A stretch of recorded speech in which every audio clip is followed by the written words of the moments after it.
j'ai retrouvé ce feeling, en fait, et ce plaisir de pouvoir que les flèches partent et qu'elles arrivent où j'ai visé, quoi.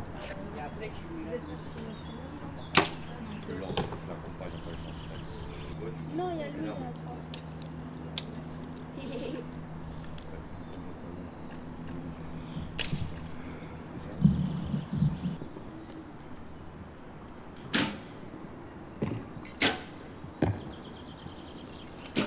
Pour moi, il n'y avait pas de sport de compétition et de haut niveau dans un corps qui ne fonctionne pas à 100% en fait. Donc c'était quelque chose pour moi qui était pas du tout dans l'air du temps en fait. Et puis j'avais peur aussi peut-être de la frustration en fait, parce que j'allais pas avoir le même niveau de performance et donc quelque part j'avais ça aussi.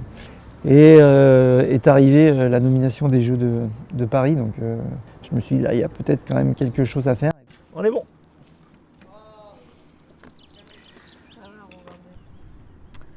Peux-tu la reculer puis la lever un peu.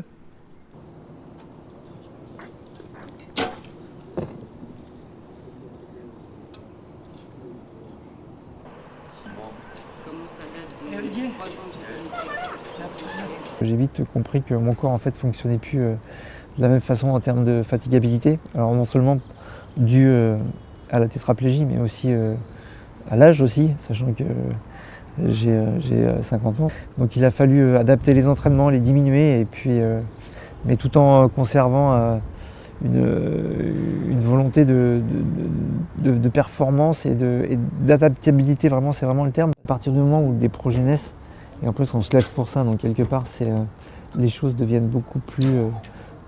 le handicap devient presque invisible. Moi je me lève pas le matin en disant oh, j'espère pouvoir remarcher ou j'espère bouger mes doigts. Bon, évidemment si ça arrive je vais prendre, mais non, c'est pas ce que j'espère en fait. Et donc ce projet olympique et d'autant plus me prend énormément, me prend la nuit quand j'y rêve, le matin quand je me lève et le soir quand je me couche, quoi.